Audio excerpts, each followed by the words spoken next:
Greetings, everybody, and welcome back to The Treasured Guest, a show that is dedicated to all things Disney, including those disrespectful theme park guests who no one wants to deal with, including cast members. Sometimes these guests are so bad that Disney cast members will ironically call them treasured guests, and this show will highlight one each show for you. So if you want to know who this show's treasured guest will be, stay tuned because it will be revealed later in the show. All right, so to begin this show, I just want to say Happy New Year, everybody. Obviously, it was a few weeks since our last video, and I just want to say thank you, everybody who has watched and subscribed and showed your support for the show.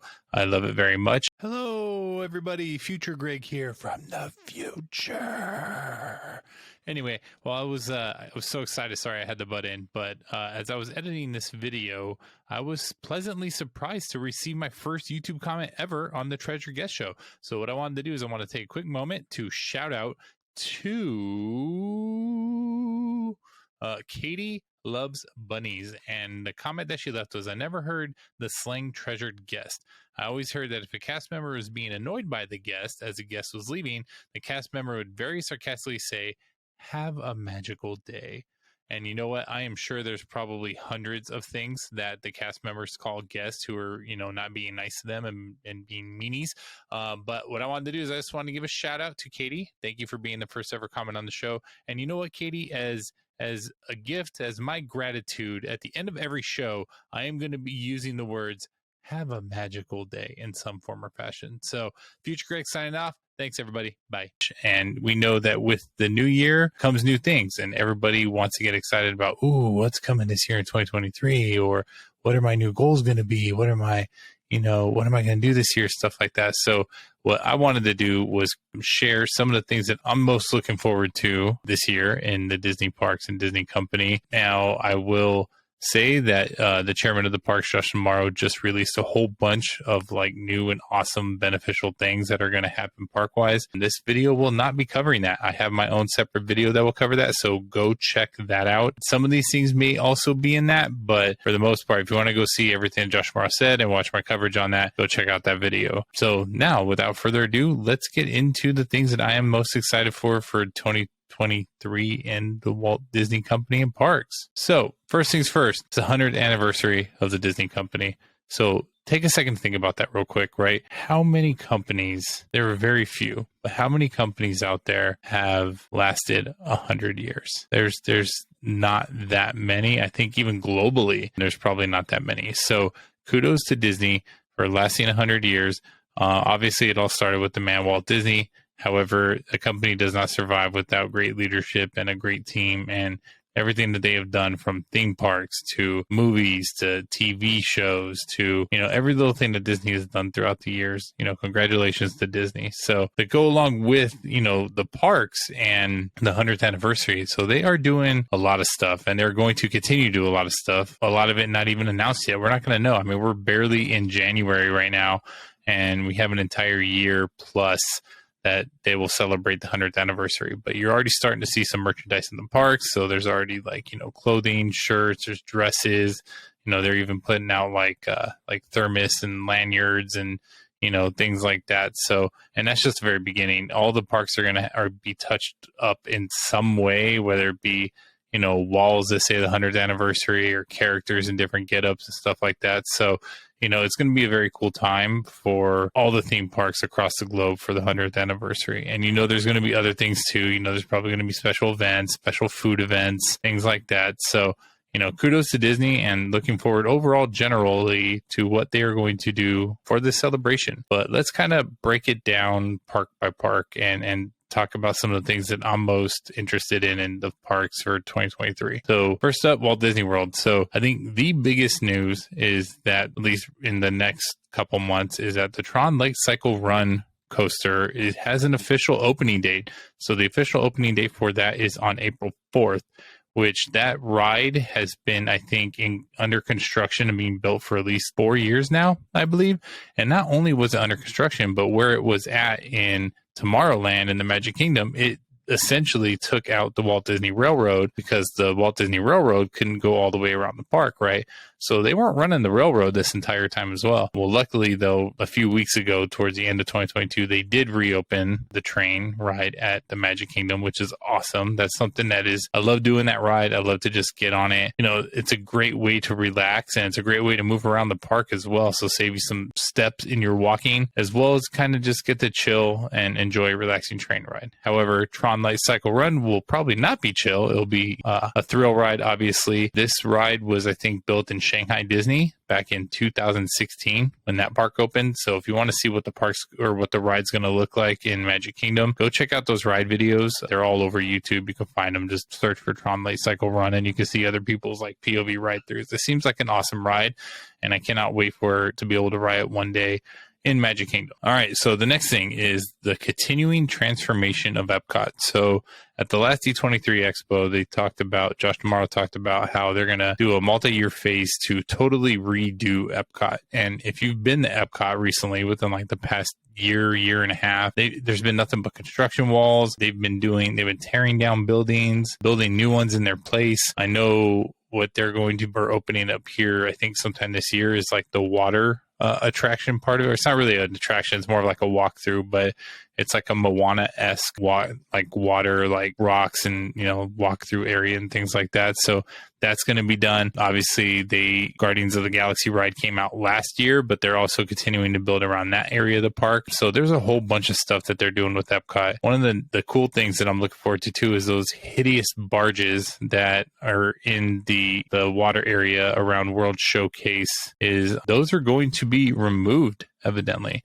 So thank God for that. Those things are hideous to look at. And I know they've been a big source of complaint for theme park fans for a while, because it used to be this nice open area that you could see. But now with those barges, they block up so much view of the parks that they're just hideous. So I'm glad that they're going to be getting rid of them and going to be coming out with a new nighttime show to replace what was there for the barges. So the next thing is a theme park that is probably one of the least favorite amongst theme park fans, but I love it. It has a special place in my heart. So Disney's Animal Kingdom is actually going to be celebrating its 25th anniversary this year, which I think is awesome. So the park was largely designed, if not completely designed, by all-star rock star Imagineer Joe Rohde. And if you don't know who Joe Rohde is, he's been one of the most influential Imagineers probably in the past 40, 50 years. This guy, like I said, he did Animal Kingdom. He designed Aulani in Hawaii. And that's just two of the things that he's gotten under his belt. He's designed a lot of rides around Magic Kingdom, or not Magic Kingdom, but Disney World. And one of the favorites too that I like that's in Animal Kingdom is Expedition Everest. So arguably that's probably one of the best coasters that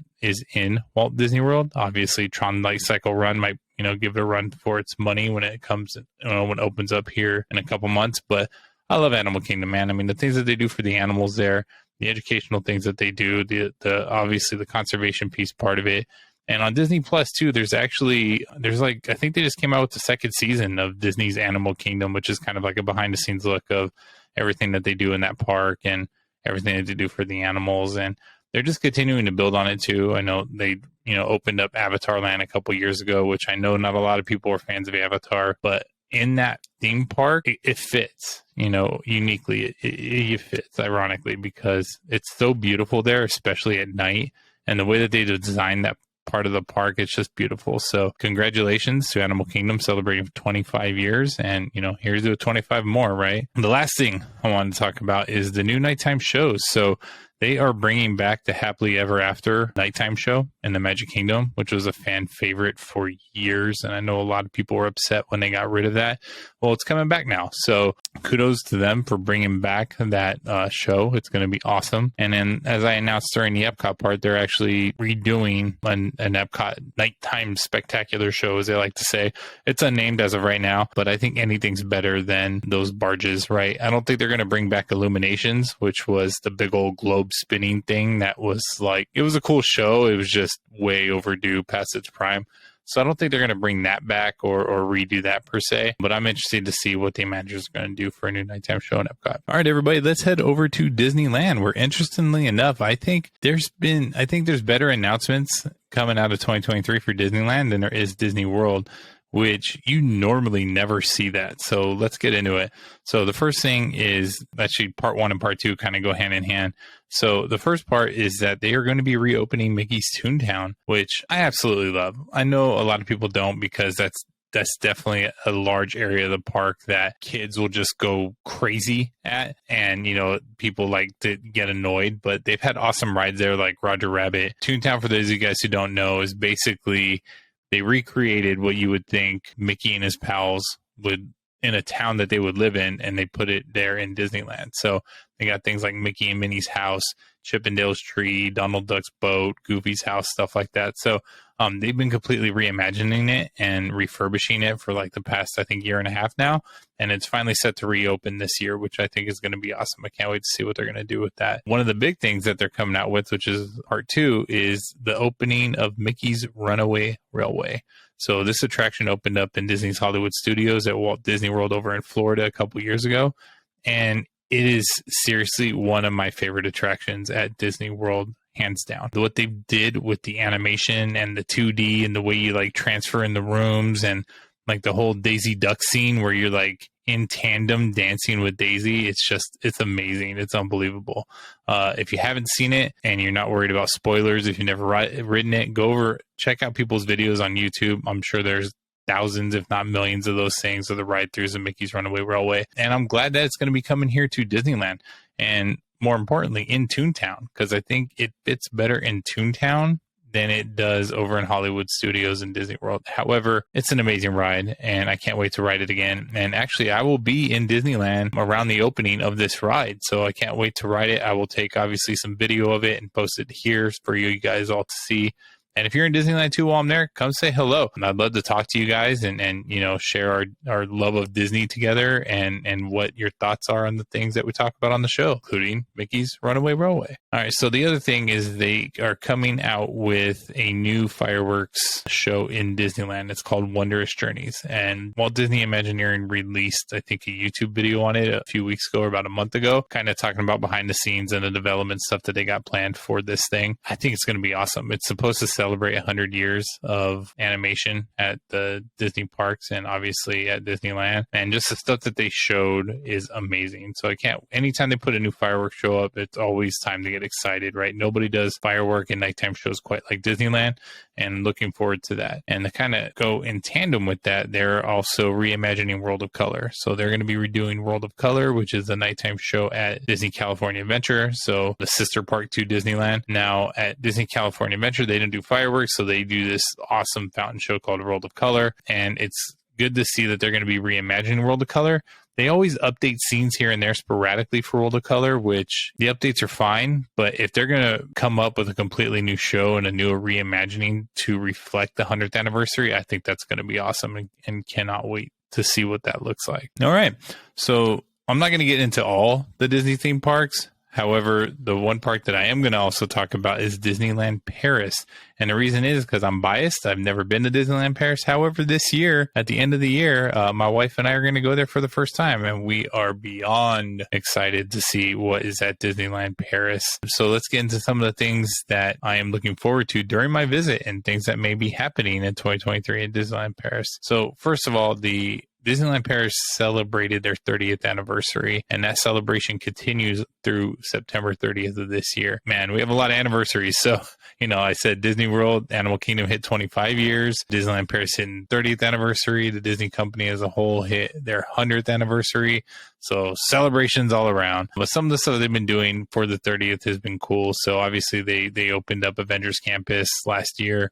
And then to go along with that for this year, they're going to come out with an Avengers Power the Night show, which is going to looks pretty awesome from the concept art. And it's the first Marvel theme park show or nighttime show that's going to be at the theme parks at all. So obviously I'm looking forward to see what they're going to do with the Marvel nighttime show. They're also coming up in general with a new, I think, fireworks show to kind of go along with the drone show, which looks awesome. I know that they have like a drone show out there now in Disneyland Paris where it's pretty cool. The drones will actually spell out like 30, but they're designed like sideways so it looks like Mickey ears. It's pretty awesome. But I guess they're going to be coming up with a new fireworks and a drone show sometime this year. So looking forward to that. However, unfortunately, I won't be able to see it this year. However, most of the stuff that's being done in Disneyland Paris won't be opening up until next year. And that is because they are currently in the process of going through a $2.5 billion, and I said billion with a B, dollar expansion. Now, I don't know what $2.5 billion translates to euros, but I'm still assuming it's a ton of money. So they're currently in the process of going through a $2.5 billion expansion.